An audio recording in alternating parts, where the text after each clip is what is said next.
Hey, Church Online podcasteers. This is Jason Morris, and joining me here, I am so excited. This particular episode of the podcast, I've been looking forward to for a long, long time. We have the Lakepointe Online Ministry Dynasty with us. I've got three online pastors from Lakepointe down in Rockwall, Texas. And I'll just let these guys introduce themselves, what their title was when they were online ministry, and what their current title is, and kind of also give me the years in which you guys were ministering so that we can get a sense of the history there, because these guys have been doing online ministry for a long, long time. So we'll start chronologically with you, Nate. So fire it up. Yeah. First, thanks so much, Jason. This is exciting to be on. I love what you guys are doing for, and not just the online church, but also just the church at large. So thank you guys for doing that and the investment that you guys are making. So I was brought on to Lakepointe back in 2011, charged with launching our church online. And so my official title back then was Internet Campus Pastor. And I think I did it until 2015. I currently serve as executive pastor of communications, overseeing communications, technology, data analytics, media, things like that. And yeah, that's kind of me. Awesome. So then in 2015, you made a shift into your current role, and then Jeremy took over in your spot. So Jeremy, why don't you introduce yourself, and you're part of this big history. Yeah, you bet. So Jeremy Henderson, been at Lakepointe for about 10 years. And in 2015, Nate asked me to be the iCampus pastor. And so I did that from 2015 till 2018. And it was a great time. I love Church Online. That's when I get to meet you, Jason, and a bunch of other guys and gals in online ministry. And just a real paradigm shift for me during that season, and allowing God to use me in some unique ways. And it was just a lot of fun. Now I'm our Next Steps pastor at the church, kind of oversee all of the next step assimilation type things for all of our campuses here in the DFW area. Wow. Okay. Well, I want to get back to that next steps thing, because I'm seeing a little bit of a pattern. So, but before we get to that, I don't want to ignore the new guy on the block, Austin. Austin, why don't you introduce yourself and let us know what your role is and give us a little bit of your history. Yeah, for sure. My name is Austin Pyle, and I am the current iCampus pastor here at Lakepointe Church. I've been here for about a year now, and I've just been learning so much from such a great couple of guys that have paved the path in so many ways for me here at Lakepointe. So I'm so grateful for Nate and Jeremy, and I'm so grateful to get to know you, Jason. Well, this is great. One of the things that I noticed in the conversation so far was, Nate, when you got started, you pioneered something that no one had ever done before at Lakepointe. And I think my gut tells me that a lot of the roles that you're doing right now have to do with some of the things that you learned in online ministry. Could you unpack a little bit of that? Or maybe it didn't. Maybe it didn't prepare you at all. But my gut tells me it did. So why don't you just give us a little bit of that, how it has influenced your current role? Yeah, no, great question. I think probably the first thing that comes to my mind is just the idea of leveraging tools that are being leveraged in the world, but for the kingdom.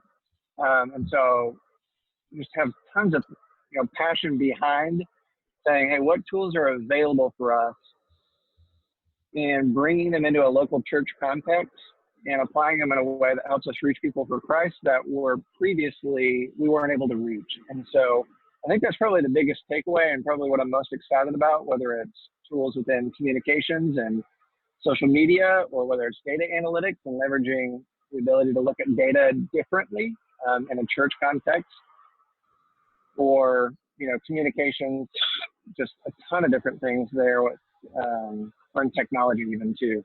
And Austin can talk a lot about that with his kind of era with the iCampus, how he's using where we are technologically as a church and leveraging it to take us to the next level on the iCampus. So that's what comes to mind first.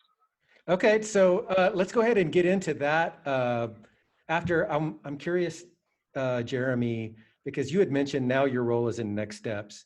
How has online affected the way that you do Next Steps now? Yeah, absolutely. So one of the things that I feel like we were dated in prior to me stepping into the Next Step role was not reaching people during the follow-up process in ways that we could where they were. We were still sending a form letter. We were sending a form letter and a little gift, and in the letter signed by the pastor. And when I was the online pastor, I did most of my ministry on my phone or laptop. And I was reaching people through text messaging, through Facebook Messenger, through chat. And I took some of those best practices and applied that to our follow-up system to help people take next steps. And now there's so much automation built in that sounds very personal coming from each campus and each campus pastor as we reach out to folks and help them, welcome them, thank them for visiting, help them take their next step, remind them of the step that they were about to take. And so there's so much technology built into what we do in our follow-up process that has allowed us to honestly be a lot more effective. There's a lot of reasons that Lakepointe is succeeding right now, but I feel like one of those missing pieces of the puzzle that we're continuing to see pay off is that we are reaching people in the way that they like to communicate. And I learned a lot about that being the church online pastor. Wow, that is so cool. Since I've known you guys for a long, long time, I can hear the influence that each of your hearts brings to bear in the online space that has given you so many more tools to then continue ministry in the way that God has wired you uniquely. Like Nate, I know, you're a big data guy. You're one of the first people that I knew that actually had a spreadsheet of everybody who showed up online and as it related to care and stuff. Man, it was legit. And I can see how that way that God has wired you now is being used in a bigger space as you gained the experience necessary in the online space. And the same thing with you, Jeremy. Like, I know that you're a high relational guy. You can just tell just by talking to you. And now that you're using that experience that you've had in the online space to even be more personal and more relational as you go forward in your new role. Now, the person that I know the least is Austin. We just met at the last conference that we were at in Dallas. And I've heard a lot of really good things from both Nate and Jeremy of how you're taking online ministry to the next level and how you're doing things differently. And so I'm curious to know how God has wired you and how you see that in the online space as it continues to grow and evolve. Yeah, I think we learn most about the present from the history. And my history is that I've worked in ministry for the past 15 years or so in different areas, never in online, but mostly in worship and then also in college ministry. And then I took a little sabbatical, so to speak, for about 3 years working in real estate sales. So I think it's kind of a mix of a number of different backgrounds. Mm-hmm. One thing I loved when I came into this role was being able to see how established the relationships were in the systems with regard to relationships, just what you were just talking about as a result of Nate and Jeremy really emphasizing that stuff. So it's been so good to see how people are connected to the online campus, even as I step into it. It had nothing to do with me, but I definitely was able to identify that. And probably one of the things that drew me to it was that it wasn't something that needed fixing. It wasn't broke. It was the exact opposite. It was very healthy. So that was a huge blessing. I think some of the stuff that I've brought to it and continue to work towards is some of the production side of things. So, tuning in from different places on campus and being able to have a remote camera where we're able to show people what's going on in the lobby. So somebody joining online gets that feel that they're coming into church, just like anybody else at a physical campus. Tuning in to, transitioning into a welcome in the middle of the service is something that we've always done, but being able to do those in different locations just give people a different perspective when they're joining online, and it just adds some engagement visually.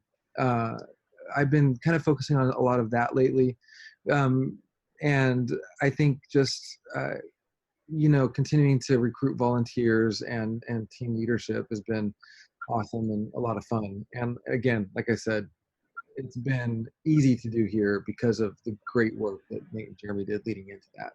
So one of the things I've always really liked about Lakepointe was those live cut-ins that you've done almost since the inception of online ministry. I know, Nate, you were a big pioneer of that. Jeremy, you continued it. And so I'm kind of curious, Austin, so if I'm understanding correctly, because I haven't seen one lately, where you're doing your cut-ins from different places around Lakepointe, Yeah. Is that right? Yeah, I'm sitting in the iCampus studio, and around me is where those cut-ins have taken place for several years. We got some new gear purchased that has allowed us to be it's an entirely wireless setup. It connects to Wi-Fi, hyper compresses the signal, sends it over the internet back to the studio. So we can literally do those cut-ins now from any of our campuses, from the lobby, from just outside the doors, anywhere there's a Wi-Fi connection. In the future coming up, I'd love to take it on mission overseas and show people live. That'd be so cool. Yeah, being able to take it to other campuses and tell people online, hey, you might live close to this campus. We're at Forney right now. We're at White Rock. We're at Town East. You might live close to this campus and not even know it. So if you've been attending online, go check out the campus in person if you're able to. So just kind of getting out of the studio, getting off of campus and showing, the full picture of all the ministry that's going on around Lakepointe. Wow, that's really cool. So I'm getting a better sense of how you're taking Lakepointe to the next level. And Jeremy, tell me about the transition that it has been for you in transitioning with Austin. Yeah, absolutely. One of the things that I loved about Austin that was unique and fun is that he has a worship background. And so he really understands the idea of that this is a worship experience for people. And he brought that to the table, and I would say vastly improved keeping people in worship throughout the service better than I did. And so that's been fun to see that. Yes, he's improved some of our production stuff and brought this extra opportunity, but just watching the way that he considers the whole experience as a worship experience, and the way that he approached that from a content perspective, and how you cut in and when you bring things and what you say and how you do that has been a great step in the right direction in engaging people. And we see people engaging at a higher level in different ways, especially with regards to taking next steps. And I'd love for him to share. He's getting ready to baptize someone this weekend because of the fruits of that. And I'll let him share that. But it's things like that where he recognized that, hey, we need to continue to allow this to be an experience of worship where we're looking and worshiping and experiencing God, and even for the unbeliever, in a way that I feel like has been an amazing transition and helped us kind of take it to the next level, to have that experience online feel even more like you're in the room. And so that's been really cool. Wow, that's really cool. So Austin, I see you shaking your head a lot there. Can you give me an example of what Jeremy's talking about? Because I think as it relates to how this could benefit other people who reach other groups of people online, they're probably not thinking in the same way that you are. And I'm really curious to see what is your process when it comes to engagement of people as a holistic worship experience online. Yeah. Well, first of all, man, thanks, Jeremy, for that. I feel so publicly honored right now. That. If you have anything else you want to say, keep going. I'm all day. But so I think one example, one thought that I had as he was talking about that is being mindful of what's coming before and after those cut-ins. Being off-site or being outside of the room when we're doing those. Sometimes it's easy to forget what's going on in the service at that moment, or you know about it, but it's kind of in the back of your mind, not at the forefront of your mind. So I always try to keep at the forefront of my mind, what am I coming out of, or where are we heading into? If we're coming out of a worship song that's anthemic and big and it's emotional, I try to keep that in mind so that I can respond to that. So the first thing that I say when I'm on camera isn't a logistics or an announcement. I don't even introduce myself first if we're coming into that kind of thing. The first thing they hear from me is, man, God is doing so many great things. That last line, I'm going to just say it one more time, and then I'll repeat the chorus or the bridge that we just sang. And then once there's been that kind of settling or that tying up or transition, then I'll go into, hey, by the way, if you're visiting, my name's Austin. Then I'll introduce myself, putting an emphasis on the transition first. And then again, at the end of whatever I'm saying, if it's a welcome or announcements or a pre-service thing, just being mindful, like, man, get ready because we're not done yet. Here's what's coming up, or if we're going into, I don't know, even just logistically being mindful of is what's coming up emotionally low, medium, or high. Is it a big sermon bump? I'm not going to end with a pensive prayer. I'm going to end with something more declaring, Right. I think just matching the emotional vibe of what we're coming out of and what we're going into. Wow. As just an example. Yeah. And then also being mindful of the content, if we're in an emotional moment, I don't want to start with something logistic. I want to start with something emotional, or vice versa. I don't want to dive into some deep analysis of a lyric or something if that was 3 songs ago. Just trying to go with the flow, the wave that's already going on, what God's already doing in the room. Wow, that is so cool. Nate, I'm curious to hear what you would have to say about the history, because a lot of what Austin is talking about kind of is building upon the foundation that has been laid over these generations of ministry. And so I'm a little curious as to when you had to transition and with Jeremy and his role, what do you feel like Jeremy brought to the table, or how did that transition go? What did you feel like you had to let go? How was the things, then the improvements or changes that maybe you didn't even think were improvements, but maybe, whatever that happened to be, how that transition went with Jeremy? Yeah, I think, here's the way that I think as I reflect back over the past, I guess it's over 8 years now, which is insane to think about, almost 8 years. When I came on staff to launch that, is that I almost feel like I was a church planter coming in and just kind of running and gunning and just trying to figure out how to not make it crash every weekend. And watching evolve to where now that's not really a concern.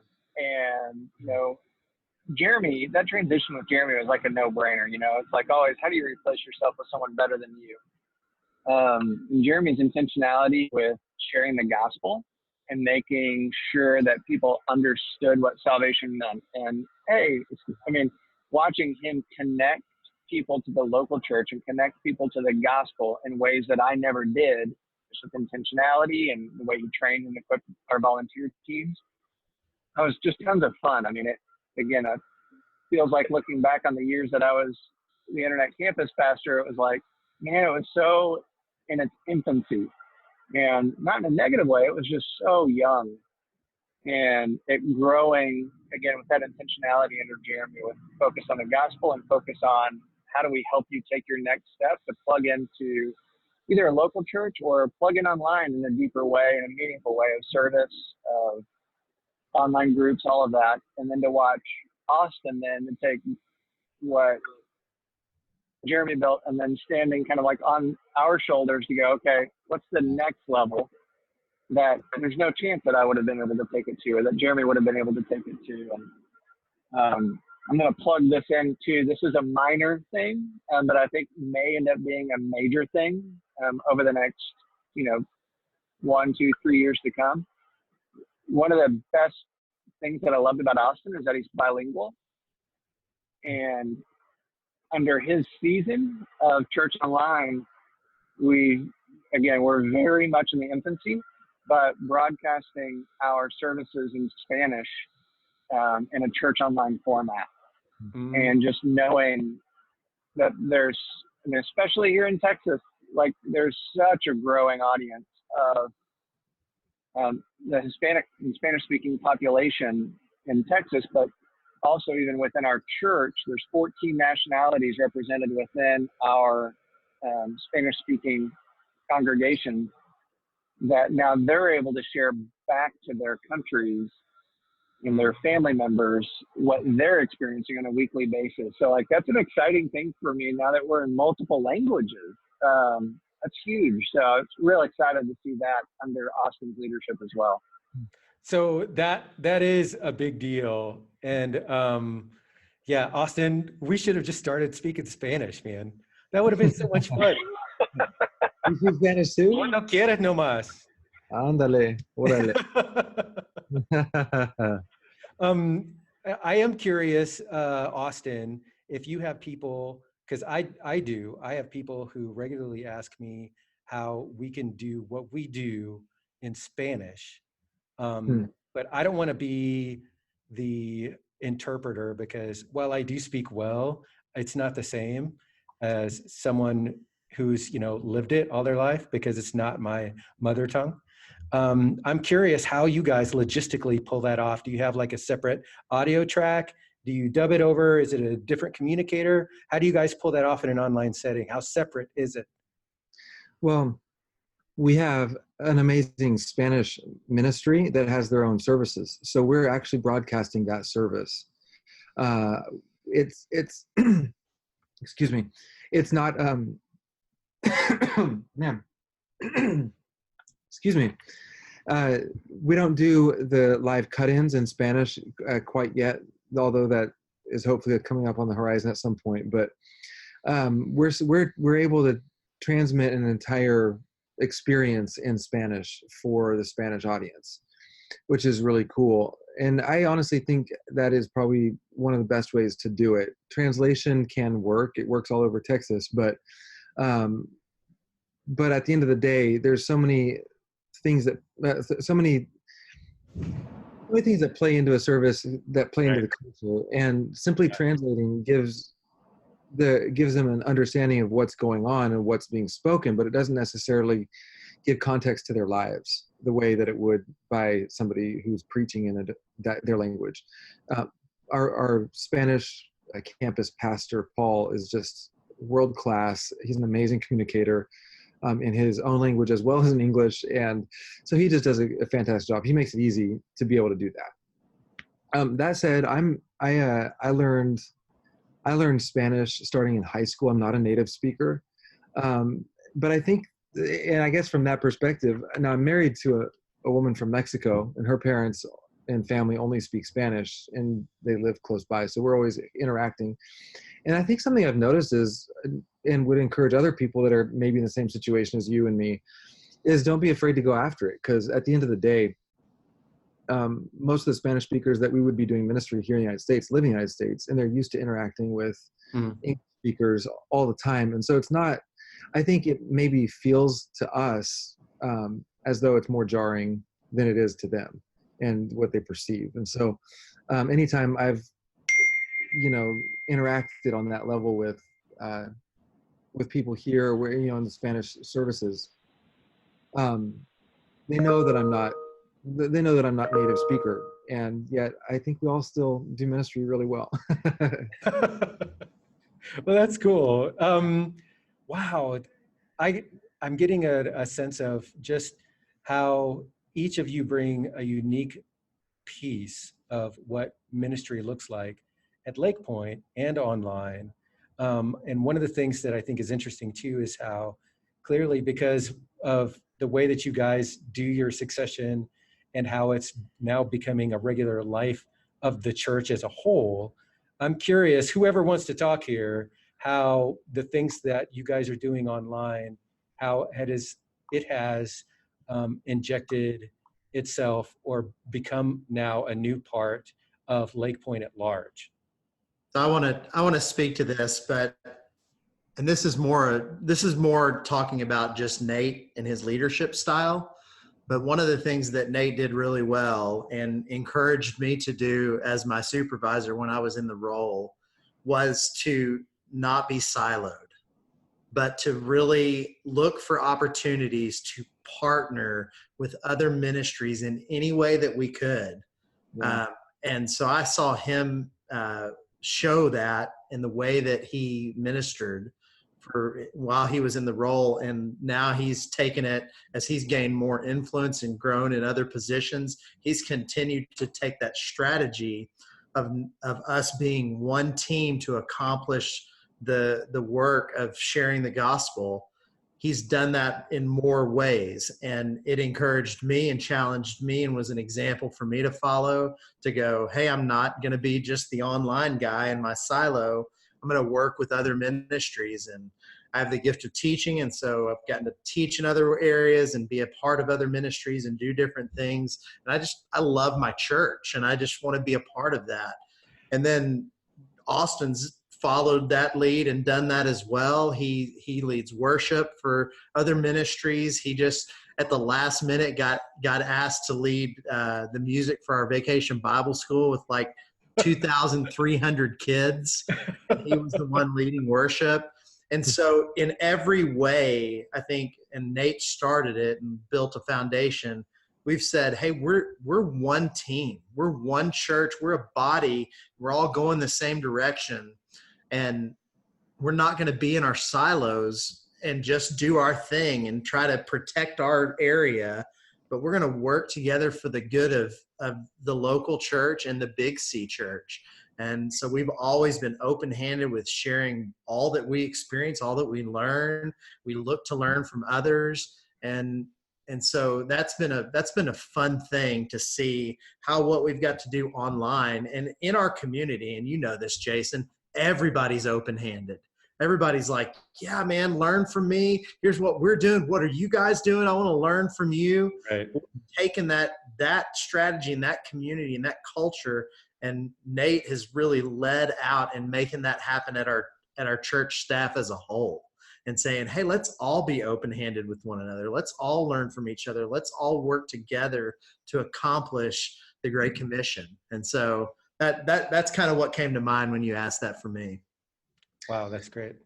Something that comes to mind to me when you ask that is I think it's really cool to see how online ministry in general around here has a de-siloing effect just by nature. Yes. It's especially if you're working towards some of the campus style of ministry, you know, whether you're all in on a campus model or something else, it puts you in a position where you're constantly interacting with a wide variety of people anyway. When I've worked in worship ministry, I could have gotten away with only working with a handful of people consistently throughout the entire year. When I served in times that I've volunteered and serving in youth, there was just a handful of people I could have easily served with and not really had any reason to talk to anybody else. Same with college ministry. You kind of get into a position where those ministries make it harder to go out of your silo.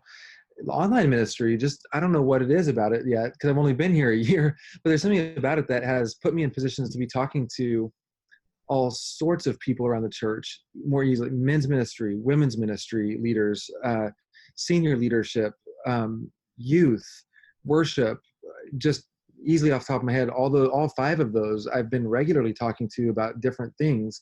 And I think it has a way of breaking down silos. Yeah.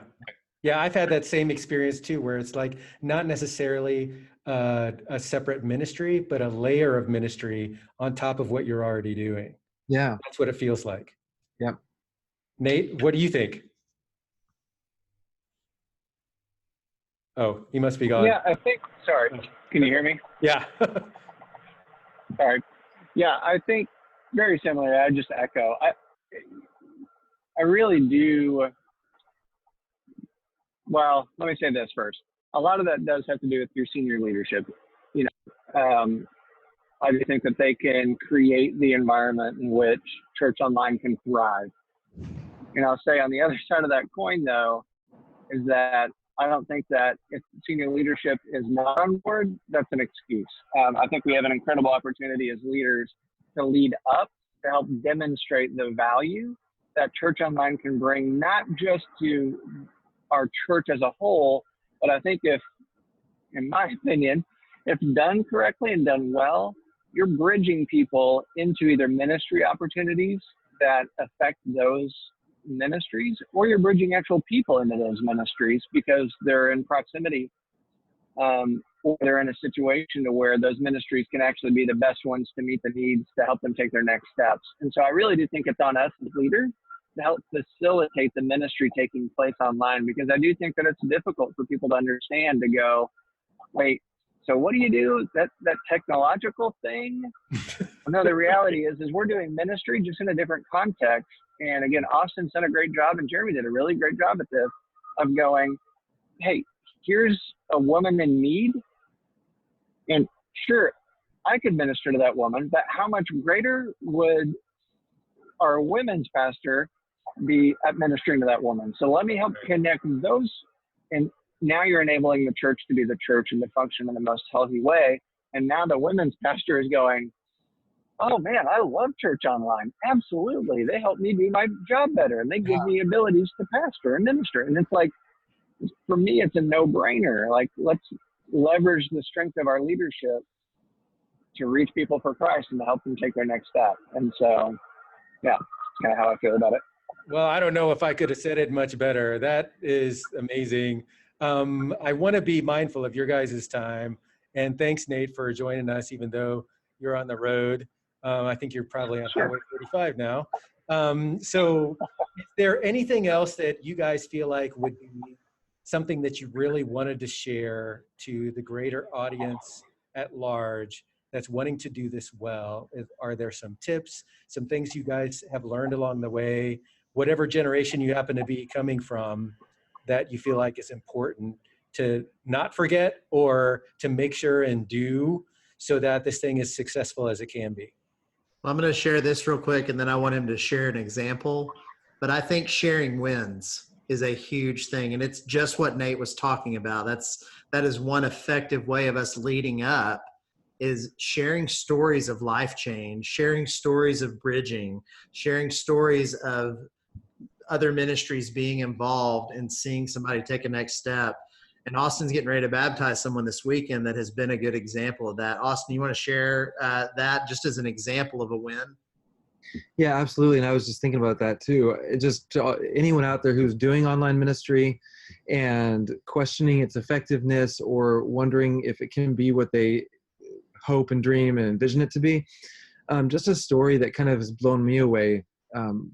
This is one of many that's happened just in the last several months, but this one in particular stands out. But the one of those wins has been that just a couple months ago, we had a lady that was attending online, and she, up until this point, had been pretty anonymous. She wasn't signing into chat or participating beyond just watching the service, and she'd only been on a few times, I think. But she was on and heard a message about forgiveness, and then all of a sudden she reaches out. She sent me an email. I had put my email address up on the screen. She sent me an email saying,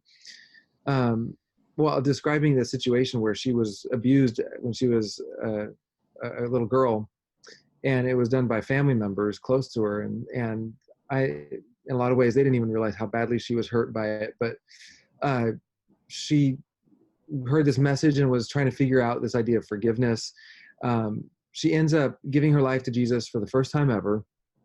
She asked for connections at church, so I was able to connect her to our women's pastor or women's minister, and she, Allison, immediately called her. This lady was attending from England, by the way. I don't know if I mentioned that, but she's attending online from the UK, and she connected to our women's pastor, who then connected her to Lakepointe counseling services. And so between the prayers and the counseling and the connections that she made, within just a week or two, she sent us an email saying how her life was entirely different, totally changed. She experienced a relief of weight that she had just grown to to carry as in the course of every day of her life. Didn't even realize how weighty it was until that week when she felt it lift as a result of God's power working in her. She is smiling, she's laughing, and just goes on to describe in great detail how different her life is today as a result of God moving through the Lakepointe iCampus. And just so happens she's going to be in town this week, and she's going to be here, and she's going to get baptized at church. So cool. And this is a story of somebody who attends 100% online. And she's got a community of people that she's in touch with, and she chats with and stays in touch with and community with. So she's got community, she's got healing, she's got eternal salvation, she's got total life change, she's got a public declaration of her faith. I mean, if that's not church, I don't know what. So that's just such a cool story, and she's not the first like that, and she's not the last that's going to come to it. So anybody who's questioning whether or not online church can be as effective as they want it to be, I just want to say yes, it can. Yeah, that I think. Yeah, what more can you say? Like that is church. That's Jesus building his church, using whatever tools in the middle that are available to make that life on life change happen. Yes. That's so cool. What is the best way, because I want to be respectful for your guys' time, what is the best way that folks can get a hold of you guys? We'll start with Nate first. If people have questions, how can they get a hold of you?